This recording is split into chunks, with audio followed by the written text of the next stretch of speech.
السلام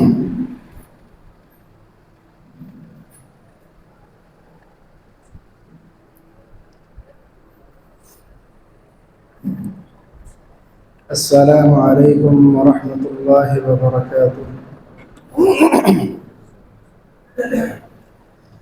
إن الحمد لله إن الحمد لله نحمده ونستعينه ونستغفره ونعوذ بالله من شرور أنفسنا ومن سيئات أعمالنا.